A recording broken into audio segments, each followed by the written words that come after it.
Bismillahirrahmanirrahim. Assalamualaikum warahmatullahi wabarakatuh. Warga Kalimantan Utara yang saya cintai, saya banggakan dan saya hormati, khususnya kaum muslimin dan muslimat. Saya Dr. Haji Rianto Lamri, Gubernur Kalimantan Utara. Pada kesempatan yang baik ini menyampaikan selamat melaksanakan ibadah puasa Ramadan 1411 Hijriah tahun 2020 Masehi ini. Tidak terasa waktu berjalan dengan cepat tahun ini di tengah musibah menghadapi bencana pandemi COVID-19 yang sangat membahayakan keselamatan dan kesehatan manusia. Mari kita manfaatkan bulan Ramadan tahun ini tidak saja untuk beribadah dan berdoa, tetapi juga untuk upaya kita merenung, mawas diri, mengkoreksi atas apa-apa yang sudah kita lakukan, dan memberikan makna dan hikmah atas segala kebesaran Allah Subhanahu wa Ta'ala, memberikan kesempatan kepada kita semua untuk bertemu lagi dengan bulan Ramadan yang penuh hikmah ini. Bulan Ramadan tidak saja menjadi bulan untuk pendidikan bagi diri kita masing-masing dan bagi masyarakat, khususnya umat Islam, tetapi juga mari kita jadikan sebagai bulan untuk memperbanyak taubat atas segala kesalahan, kekeliruan, dan dosa-dosa yang kita lakukan, sekaligus memperbanyak amal ibadah kita, baik amal ibadah yang bersifat ritual, dan terutama di dalam menghadapi musibah pandemi COVID-19 ini, mari kita tingkatkan kualitas ibadah sosial kita, berbagi kepada saudara-saudara kita yang tidak mampu khususnya, agar mereka juga bersama-sama menikmati berpuasa di bulan Ramadan. Selamat menjalankan ibadah puasa Ramadan. Semoga Allah Subhanahu wa Ta'ala senantiasa memberikan pengampunan, memberikan kasih sayangnya, dan terus memberikan jalan bagi upaya-upaya kita mencapai kehidupan yang lebih baik. Wabillahi taufiq wal hidayah. Wassalamualaikum warahmatullahi wabarakatuh.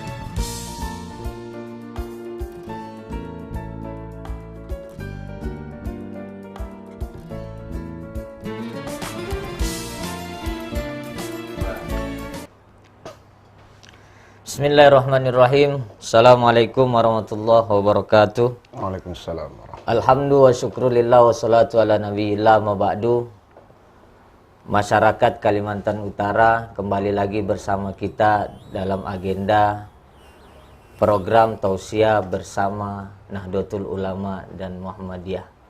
Alhamdulillah, pemirsa Lensaku ID yang kami banggakan, alhamdulillah pada hari ini kita kedatangan Ustadz spesial di Kalimantan Utara. Insyaallah beliau adalah dayang kita, Ambo Intang, yang mana sudah viral juga beliau ini. Insyaallah di sore hari ini beliau akan menyampaikan terkait dengan hikmah wabah COVID-19 ini di dalam momen bulan suci Ramadan. Untuk lebih singkatnya, marilah kita sama-sama sapaan beliau yang kangen kita dengar, kemudian sedikit menyampaikan terkait dengan tema kita pada sore hari ini. Kepada Ustaz kita Ambo Intang, pada beliau kami persilakan. Bismillahirrahmanirrahim. Assalamualaikum warahmatullahi wabarakatuh. Waalaikumsalam warahmatullahi. Alhamdulillahilladzi hadana li hadza wa ma kunna linahtadiya laula an hadanallah. May yahdihillahu fala mudhillalah wa may yudlil fala hadiyalah. Asyhadu an la ilaha illallah wahdahu la syarikalah wa asyhadu anna Muhammadan abduhu wa rasuluhu la nabiyya ba'dah. Allahumma shalli wa sallim wa barik ala hadzal nabil karim sayyidina wa maulana Muhammadin wa ala alihi wa sahbihi wa man tabi'ahum bi ihsanin ila yaumiddin, amma ba'd.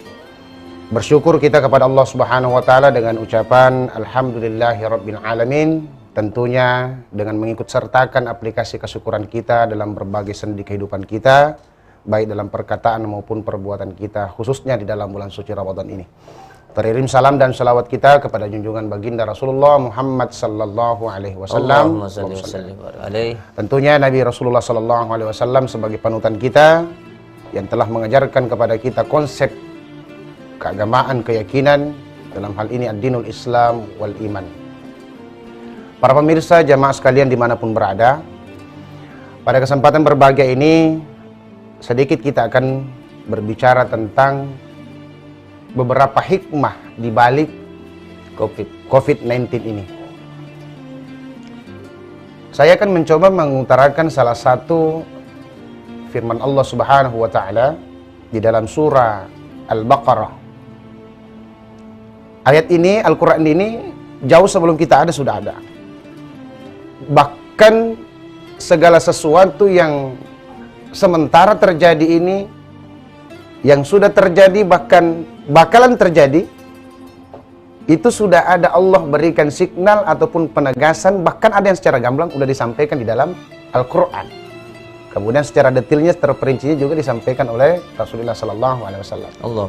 Salah satu di dalam ayatnya Allah mengatakan begini. A'udzu billahi minasyaitonir rajim. Wa lanabluwannakum بشيء من الخوف والجوع ونقص من الأموال والأنفس والثمرات وبشر الصابرين. Kita perhatikan kalimat Allah Subhanahu wa taala ini, bahwa niscaya aku akan timpakan kepada seluruh umat manusia, siapapun kita, bisyai'im minal khawfi, sedikit, bukan dari segala keseluruhan, sedikit dari ketakutan, wal ju', kelaparan, wa naqsim minal amwal, kekurangan dari berbagai harta, termasuk kegagalan panen. Jadi sampaikan wathamarat, gagal panen dan sebagainya. Wa basyiris sabirin, maka beritakanlah kepada mereka agar kiranya mereka itu bersabar. Nah, kalau disesuaikan dengan konteks yang terjadi di daerah kita sekarang, yang menimpa kita COVID-19, coronavirus, bukan cuma di lintasan nasional terkena, sejagat dunia, dunia internasional digemparkan, dihebohkan dengan virus yang sekecil ini. Kalau bahasa trendinya dikenal dengan jundullah, tentaranya Allah. Masyarakat semua kena, seagama tak seagama, seakidah tak seakidah, semua kena. Lalu bagaimana kita menyikapinya sebagai orang yang beragama? Menggunakan nalar kita, tentunya tidak serta-merta hanya dengan kekuatan, modal, ucapan keimanan, baru kita akan mengatakan bahwa kita tidak takut kepada corona, melainkan takut kepada Allah Subhanahu wa taala. Ada beberapa hikmah yang ingin kita sampaikan. Salah satu di antaranya adalah ketika Rasulullah sallallahu alaihi wasallam menyatakan begini, kullukum ra'in wa kullukum mas'ulun an ra'iyah. Kamu semua, kalian semua ini adalah pemimpin, dan setiap pemimpin akan dimintai pertanggungjawabannya. Sekarang saya ingin sedikit memberikan batasan dalam literatur, dalam keseharian kita. Sendi kehidupan atau interaksi kehidupan sosial kita yang paling terdekat dengan diri kita itu adalah keluarga. Selama ini kita disibukkan oleh pekerjaan, selama ini kita disibukkan oleh berbagai kehidupan sosial, dan terkadang kita keluar sana keluar sini, tetapi tidak tersadari, bahkan tidak terdeteksi dalam diri kita bahwa kita ini sesungguhnya adalah seorang pemimpin. Mengingatkan kepada kita untuk kembali kepada keluarga. Keluarga itu tempatnya di rumah. Oleh karena itu, sedikit ingin menyampaikan bahwa hikmah yang paling utama adalah bagaimana kita kembali mengambil jati diri kita sebagai seorang pemimpin untuk membina diri kita. Kemudian yang paling terdekat adalah keluarga kita. Mulai dari istri, anak kita. Dan inilah salah satu hikmahnya kenapa kita disarankan untuk dapat melakukan ibadah di rumah aja atau stay at home. Hikmah terbesarnya adalah bagaimana pengembangan, bagaimana pembinaan keluarga itu kembali berjalan, sehingga kata Allah, ku ampusakum wa ahlikum nara, jaga dirimu dan jaga keluargamu dari api neraka. Mungkin seperti itu. Baik, Deng. Banyak ini juga kita tahu bahwasanya satu sisi betul ketika sudah ada perintah di rumah aja, banyak imam yang dadakan itu mulai mendadak gugup juga. Ini kebaikan. Cuma nanti kita sambung lebih seru lagi. Mungkin tetap bersama kami dalam program Tausiah bersama Nahdlatul Ulama dan Muhammadiyah.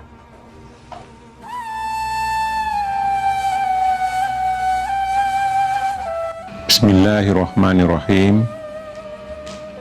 Assalamualaikum warahmatullahi wabarakatuh. Saya Haji Udin Hianggio sebagai Wakil Gubernur Provinsi Kalimantan Utara menyampaikan ucapan selamat menjalankan ibadah puasa 1441 Hijriah. Semoga puasa kita pada tahun ini membawa manfaat dan barakah bagi kita semua. Pada kesempatan yang berbahagia ini, saya juga mengajak kepada masyarakat Provinsi Kalimantan Utara khususnya untuk tetap patuh dan taat terhadap anjuran-anjuran pemerintah dalam rangka memutus COVID-19 di Provinsi Kalimantan Utara.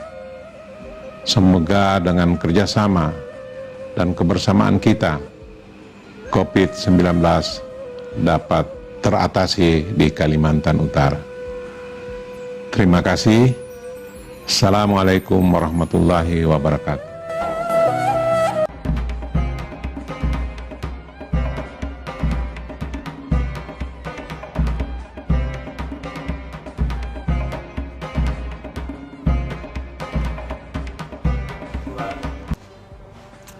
Baiklah pemirsa, kembali lagi bersama kita dalam program Tausiah bersama Nahdlatul Ulama dan Muhammadiyah. Baiklah, kita sudah ada sedikit gambaran yang apa disampaikan oleh Ustadz kita Ambo Intang, apalagi dengan hadis yang terakhir yang disampaikan beliau.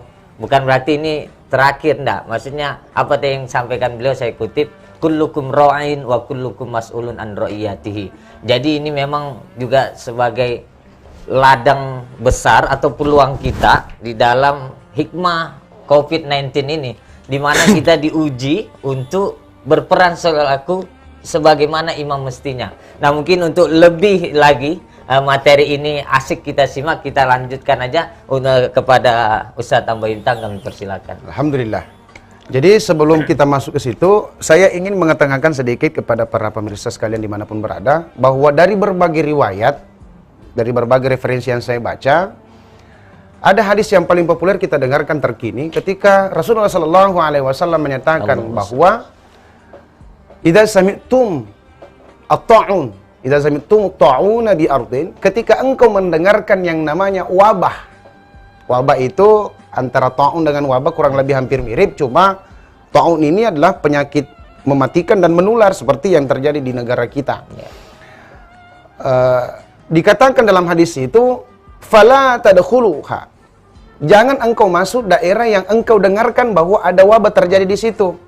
Kemudian lanjut di situ Rasulullah SAW menyatakan, wa idza waqa'a bi ardin wa antum biha, ketika terjadi di suatu daerah dan engkau ada di dalamnya, fala tadkhulu alaihi, maka jangan engkau fala takhruju alaihi, jangan engkau keluar daripadanya. Artinya signal yang pertama adalah kita jangan serta-merta membawa diri kita ke dalam kebinasaan. Kemudian yang kedua, jangan juga meninggalkan persoalan kehancuran karena diri kita.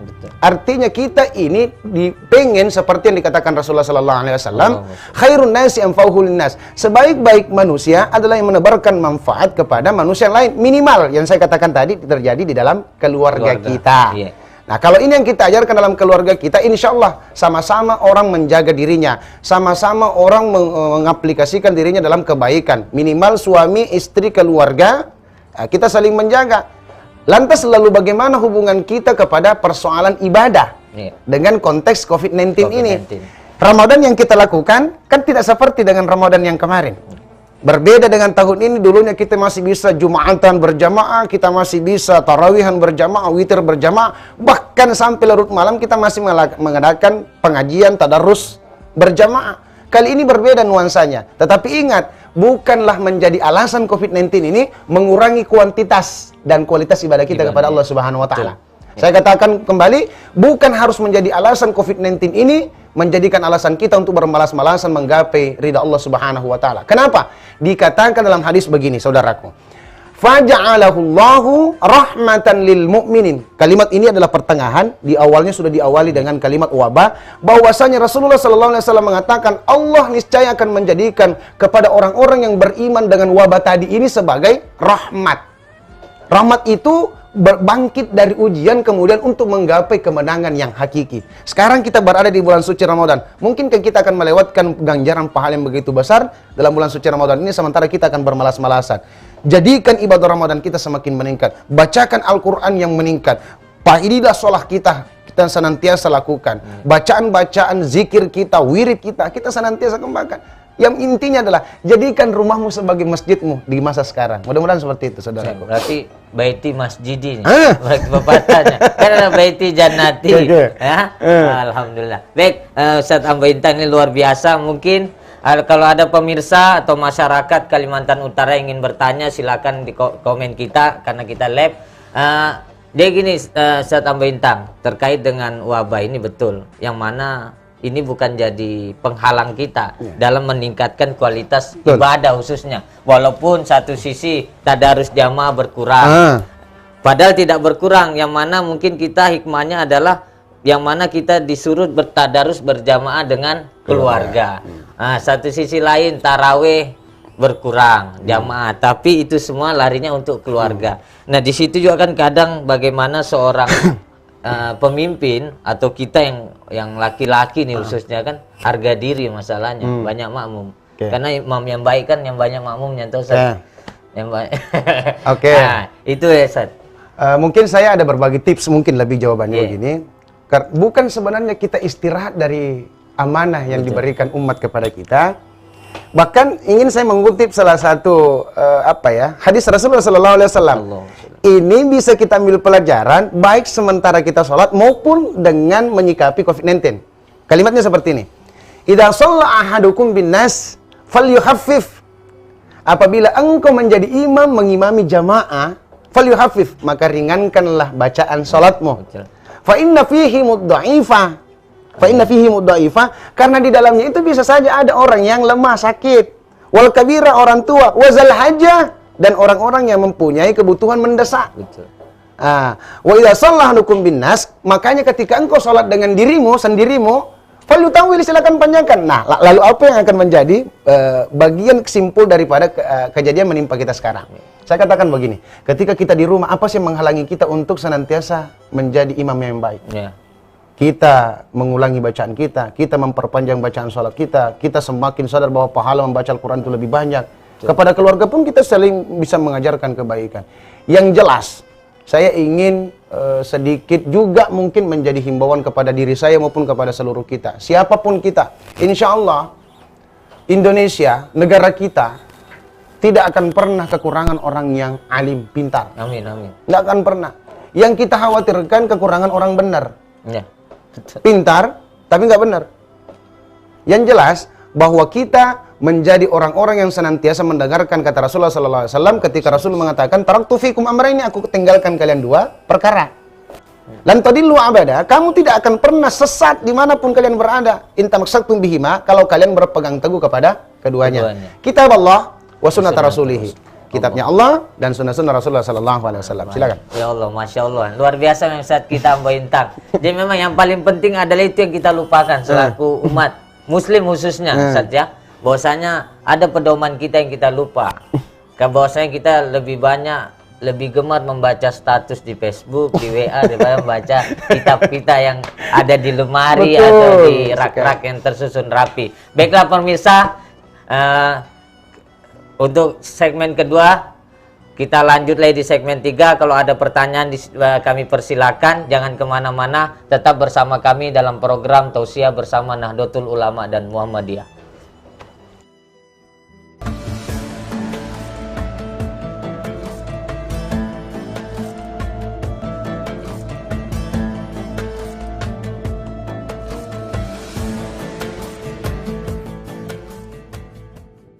Assalamualaikum warahmatullahi wabarakatuh.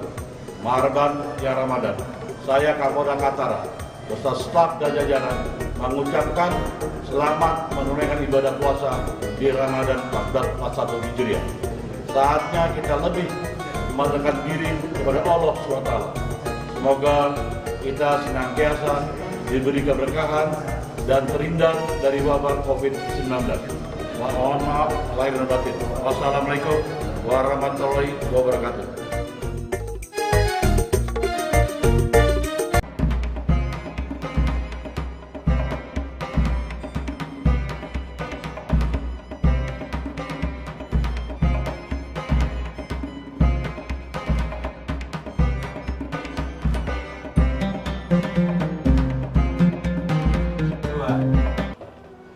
Baiklah, masyarakat Kalimantan Utara, pemirsa Lensaku ID dimanapun kita berada, kembali lagi bersama kami dalam program Tausiah bersama Nahdlatul Ulama dan Muhammadiyah. Sudah apa yang banyak kita dengarkan, lumayan banyak yang disampaikan oleh Ustadz Ambo Intang. Mungkin kalau ada lagi tip untuk yang mau disampaikan pada pemirsa, silakan Ustadz. Alhamdulillah. Sebelum kita kesimpulan nanti. Oke, jadi dari awal muqaddimah tadi, saya sedikit membacakan ayat Allah. Rentetan kalimat itu di surah Al-Baqarah. Alladzina idza asabathum musibah. Saya ingin jelaskan dulu di sini dan mempertegas. Karena sering ada yang bertanya kepada saya, dan mudah-mudahan saya dengan kapasitas rendah hati, jauh daripada ilmu yang jelas. Saya pernah mendengarkan salah satu guru saya mengatakan bahwa sesungguhnya azab itu telah berakhir di zaman para nabi dan rasul. Lalu apakah COVID-19 ini posisinya sebagai apa? Musibahkah? Bencanakah? Ataukah ujian? Ketika Allah mengatakan alladzina idza asabathum musibah qalu inna lillahi wa inna ilaihi rajiun. Bahwa sesungguhnya mereka yang tertimpa musibah ketika dalam kata dirinya beriman, qalu, maka mereka berkata inna lillahi wa inna ilaihi rajiun. Sesungguhnya kami datangnya dari Allah dan kembalinya kepada Allah. Pertanyaannya yang diantara keduanya ini, datangnya dari Allah, kembalinya sama Allah, prosesnya gimana? Kan begini. Kita sementara diberikan proses nih.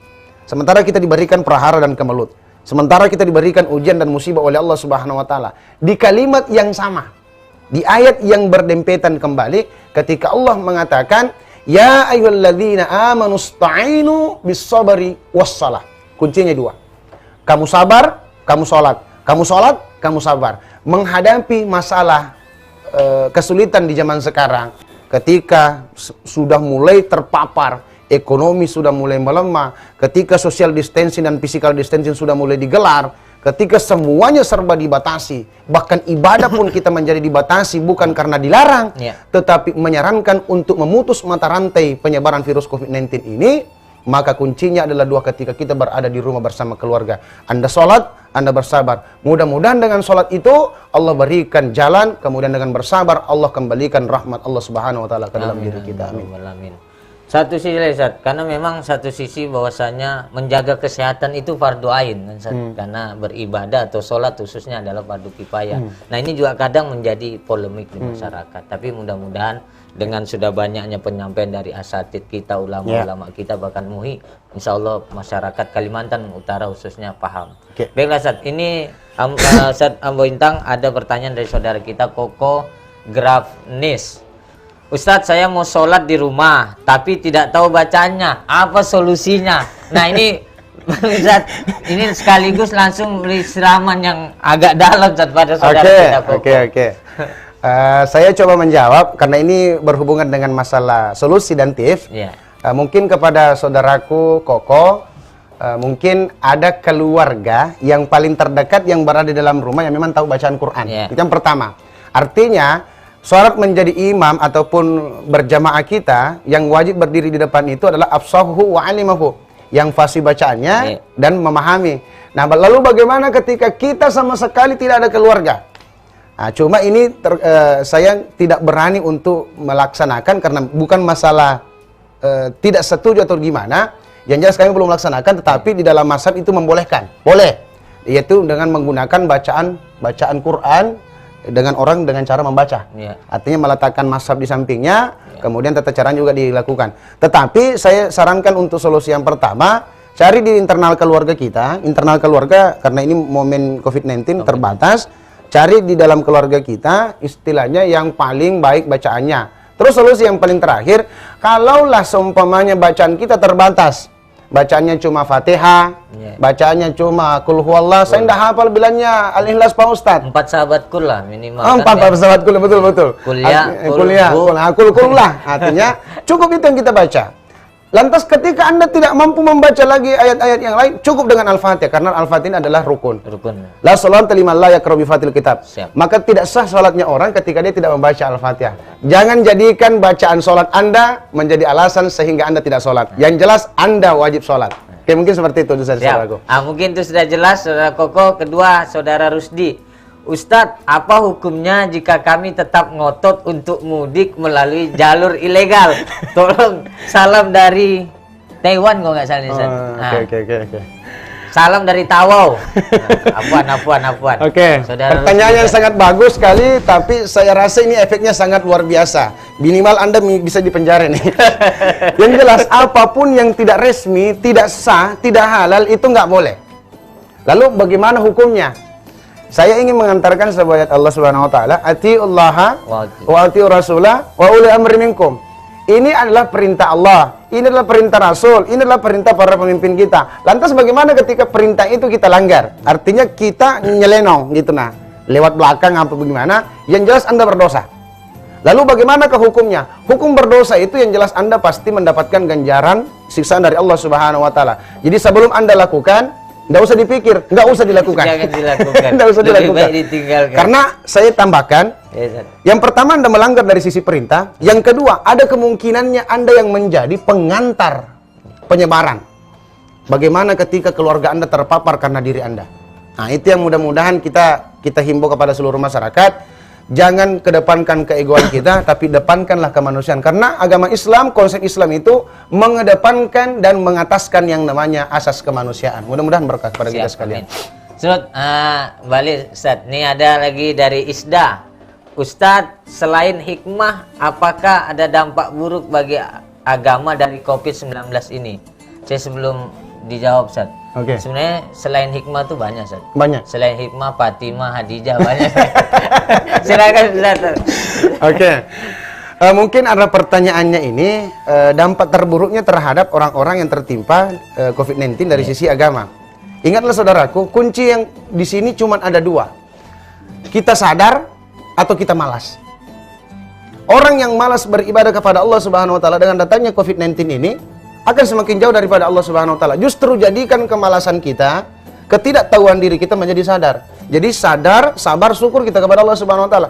Alhamdulillah kita masih diberikan kehidupan walaupun dalam konteks kita sementara menghadapi kesulitan. Jadikan ruang waktu kita untuk senantiasa beribadah kepada Allah Subhanahu wa taala tanpa mengurangi apapun. Lantas bagaimana dampak terburuknya kepada kita ketika Allah Subhanahu wa taala menurunkan sebuah rahmat? Saya ambil satu contoh yang namanya hujan. Hujan itu tidak memandang apakah Anda kaya atau miskin. Orang kaya kena hujan, orang miskin kena hujan. Cuma cara menerimakan air hujan itu seperti apa? Sama hanya dengan rezeki. Allah itu adil, Allah itu adil. Cuma bagaimana cara kita? Ada orang yang menampung air dalam bak yang besar. Ada orang yang menampung air hujan dalam, ya mungkin baskom aja. Atau baskom, ya begitu aja. Maka nilai kualitas keimanan kita sebenarnya akan Allah nilai dari amal perbuatan kita. Faman ya'mal mithqala dzarratin khairan yara wa man ya'mal mithqala dzarratin syarran yara. Mungkin seperti itu. Baik. Nah, ini ada lagi Ustaz dari saudara Randy. Kayaknya banyak pertanyaan insyaallah nih Ustaz. Ya. Ustaz, jika satu keluarga miskin kelaparan karena COVID-19, apakah benar halal hukumnya jika mereka mengambil makanan dari orang kaya? Oke. Ini karena ini masuk dalam lintasan ilmu fikih. Saya pertanyaannya, kalau bahasa kasarnya mungkin bolehkah kami menjarah karena kami kelaparan? Kan seperti itu. Sebelum terjadi ke sana, tidak boleh, kaidah fikihnya yang saya pahami, tidak boleh melakukan menghindarkan kemudaratan untuk melakukan kemudaratan yang lain, nggak boleh.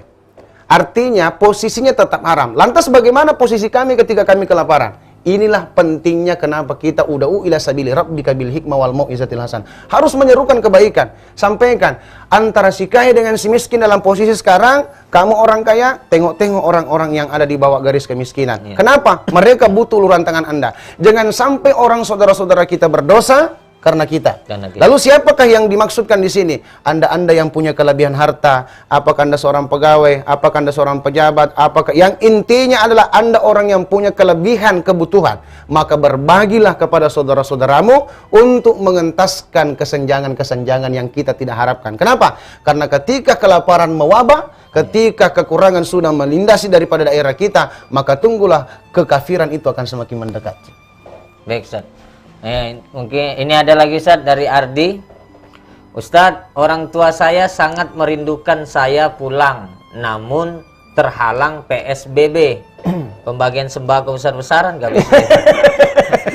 Durhakakah saya, Ustaz? Nah ini. Karena faktor PSBB. Oke, terkait dengan pembatasan sosial berskala besar, bukan pembagian sembako besar-besaran ya. Kata orang kaya banyak Oke. Saya ingin sampaikan bahwa konteks PSBB ini merupakan bagian dari maklumat pemerintah kita. Baik dari kesatuan maupun daripada pemerintah setempat kita. Ya walaupun kendati di daerah kita belum terjadi hal yang serupa, tapi ada pertanyaan dari saudara tadi menyatakan bahwa apakah saya durhaka ketika saya nggak pulang dikarenakan PSBB kepada orang tua saya? Sekarang pertanyaannya gini. Ketika Anda PSBB, maka itu adalah perintah ataupun anjuran daripada pemerintah untuk tidak melakukan mudik. Sementara orang tua kita ini rindu sama kita. Sekarang yang paling yang pertama Anda lakukan adalah komunikasi secara baik. Komunikasi, telepon orang tua Anda, telepon bapak dan ibu kita, tanyakan sama mereka bahwa sesungguhnya anak kita di sini juga sangat rindu ingin pulang, tetapi apa hendak dikata dalam keadaan terbatas seperti ini, dan saya juga tidak mau menjadi rantai penyambung daripada penyebaran virus itu. Ketika Anda sayang keluarga, ketika Anda sayang ibu bapak Anda, maka pasti Anda juga akan berusaha untuk menghindarkan dia dari segala kemungkinan-kemungkinan yang negatif. Sama dengan saya contohnya. Saya contohnya ini rindu berat ingin pulang. Undangan di mana-mana saya tunda semua. Kenapa? Jangan sampai kita mengedepankan keegoan justru menjadi mudarat kepada seluruh jamaah kita, khususnya orang tua kita. Insya Allah minta kepada orang tua Anda, saudaraku, untuk mendoakan semoga Anda diberikan kekuatan dan insya Allah kedurhakannya terlepas selama Anda meminta restu daripada orang tua Anda. Insya Allah. Amin, amin. Nah, kemudian Ustaz, mungkin terakhir kali ini. Ya. Oh, kayaknya masih ada lagi, Ustaz. Nah, ini dari saudari kita Lina. Ustadz, apa amalan terbaik di masa COVID? Nah, itu Ustadz. Ada hashtagnya. Ada hashtagnya itu ya, ada hashtagnya Ustadz. Acara tausiahnya keren, host dan ustadznya luar biasa, ganteng biasa. Mungkin Ustadz, itu Ustadz, apa amalan terbaik di COVID nih Ustadz? Seperti apa yang disampaikan, yang sudah diajarkan oleh Rasulullah Sallallahu Alaihi Wasallam. Yang jelas dengan tadi dua, sabar dan sholat kita. Lalu bagaimana teknis yang kita lakukan? Tentunya tidak ada kegiatan pamungkas, ibadah pamungkas yang kita lakukan melainkan adalah doa. Kata Rasulullah Sallallahu Alaihi Wasallam begini, la yaruddul qada'a illa doa. Tidak ada yang bisa merubah ketetapan ketentuan Allah kecuali dengan doa. Wala yazidu fil amri illa bir. Dan tidak ada yang bisa memberikan kepanjangan umur kecuali dengan kebaikan. Lalu bagaimana dengan cara kita mengaplikasikan doa ini? Saya sering berbagi dengan status baik di media sosial maupun di nomor kontak WA saya sering sampaikan dan paparkan. Kata Allah Subhanahu wa taala lewat Rasulullah sallallahu alaihi wasallam mengajarkan doa kepada kita. Allahumma dafa'annal ghala wal bala wal waba wat ta'un wal fasya wal munkar. Ya Allah, jauhkanlah kami daripada bala, ta'a, wabah, ta'un dan sebagainya, segala sesuatu yang tidak kita harapkan. Kenapa? Karena dengan doa kita, insya Allah, Allah yang memberikan penyakit, Allah juga yang akan memberikan penawar terhadap kesulitan yang kita lakukan. Mudah-mudahan berkah. Wa iza maritu bahwa yashfi. Oke. Nah, ini ada lagi Ustaz, kayaknya karena ada Mbok Intang di sini kesempatan untuk bertanya yang full, karena betul kita berapa segmen selama ini yang terlalu santai ini luar biasa Ustaz Mbok Intang dengan gayanya beliau, khasnya beliau. Nah, ini Ustaz dari siapa nih? Kita tidak bisa membacakan semua pertanyaan. Oh, enggak Ustaz, mohon maaf. Ini pertanyaan terakhir Ustaz. Saya sangat sedih, takut tidak bisa lebaran. Apa saran Ustaz? Berarti mudah-mudahan dia tidak takut kalau dia tidak berpuasa, dia takutnya lebarannya. Yang jelas Anda wajib melaksanakan ibadah-ibadah yang fardu. Lantas bagaimana solusinya? Ini tipsnya ya. saya menyampaikan bahwa di dalam beberapa mazhab yang pernah saya baca dengan beberapa kitab referensi, bahwa sholat id itu yang pertama Idul Fitri dengan Idul Adha boleh saja kita lakukan di dalam rumah dengan konteks berjamaah. Dalam kaidah bahasa Arab yang namanya berjamaah itu kan yang pertama kan marfu, kemudian kedua adalah matsna, kemudian yang ketiga adalah jama'. Artinya yang pertama itu mufradnya tunggal. Kemudian musannanya itu ketika kita berdua, lebih dari dua itu sudah berjamaah. Saya sudah imam, istri kita ada makmum, anak kita ada makmum, atau ambillah satu pembantu atau tetangga kita juga jadi makmum, insya Allah sahnya sholat. Terus bagaimana kami melakukannya? Boleh, rukun khutbahnya tetap kita laksanakan seperti rukun Jumat, sama. Kita berhamdallah, kita kemudian bersalawat kepada Rasulullah, kita menyampaikan ayat, kita berwasiat takwa, sudah itu Anda duduk lagi, Anda takbir sendiri di dalam rumah. Tidak ada masalah, Anda sholat di dalam rumah, boleh. Karena ketika adalah himbauan untuk tidak melaksanakan kegiatan di tempat-tempat ibadah di mana tempat kerumunan massa itu untuk dibatasi, maka boleh dan sah hukumnya kepada Anda yang ingin melaksanakan sholat lebaran dalam hal ini adalah sholat Idul Fitri di rumah. Baik. Mungkin seperti itu. Makasih banyak Ustaz Anwar Intang apa yang sudah disampaikan. Kami juga mohon maaf pada pemirsa sekalian yang bertanya masih belum sempat karena waktu kita tidak terbatasi. Mungkin bahwasanya banyak hikmah kesimpulannya dalam COVID-19 ini, bahwasanya banyak hikmah, tergantung kita memposisikan atau mengambil hikmah itu. Nah, kemudian apa yang disampaikan Ustadz kita Ambo Intang pada sore hari ini semoga menjadi pelajaran yang sangat berharga buat saya sendiri dan buat kita semuanya. Baiklah, untuk mengambil berkahnya mungkin sama-sama kita berdoa semoga dengan melandanya virus COVID-19 di muka bumi ini, semoga Allah segera mengangkatnya, amin ya robbal alamin. Pada Ustadz Ambo Intang kami mohon untuk memimpin doa. Ala hadini khususan hajatin al-Fatihah. Bismillahirrahmanirrahim. Allahumma salli ala sayyidina Muhammadin wa ala sayyidina Muhammad. Alhamdulillahi rabbil alamin. Hamdan naimin, hamdan syakirin, hamdan yuwafi ni'amahu wa yukafi mazidah. Amin. Ya Rabbana lakal hamdu kama yanbaghi li jalali wajhikal karim wa 'azimi sultanik. Allahumma ighfir lana ma qaddamna wa ma akharna wa ma anta alamu bihi minna. Antal muqaddim wa antal muakhir wa anta ala kulli syai'in qadir. Allahumma dafa'anna al-ghala wal waba wal bala'a wat ta'un wal fahsya'a wal munkar was suyuf al mukhtalifah was syada'id wal mihan ma dhahara minha wa ma batana min baladina hadha khassa wa min baldanil muslimin ammatan innaka ala kulli syai'in qadir. Allahumma arinal haqqa haqqan warzuqna ittiba'ahu wal batila batila warzuqna ijtinabah. Rabbana atina fid dunya hasanah wa fil akhirati hasanatan wa qina adzaban nar. وادخلنا الجنة مع الأبرار يا عزيز يا غفار يا رب العالمين. فلي برحمة سبحان ربك رب العزة عما يصفون وسلام على المرسلين والحمد لله رب العالمين. Baiklah pemirsa masyarakat Kalimantan Utara, semoga doa kita, hajat kita semua dikabulkan oleh Allah Subhanahu wa taala. Amin amin ya Allah. Baiklah, saya Ahmad Suyuti dan Ustadz Ambo Intang pada sore hari ini mengundurkan diri. Tetap saksikan kami di sore hari setiap hari jam 17.00 sampai dengan 9 dalam program Tausiah bersama Nahdlatul Ulama dan Muhammadiyah. Hadanallahu wa iyyakum ajmain ihdinas siratal mustaqim. Allahul muwaffiq ila aqwamit thoriq. Assalamualaikum warahmatullahi wabarakatuh. Waalaikumsalam warahmatullahi wabarakatuh.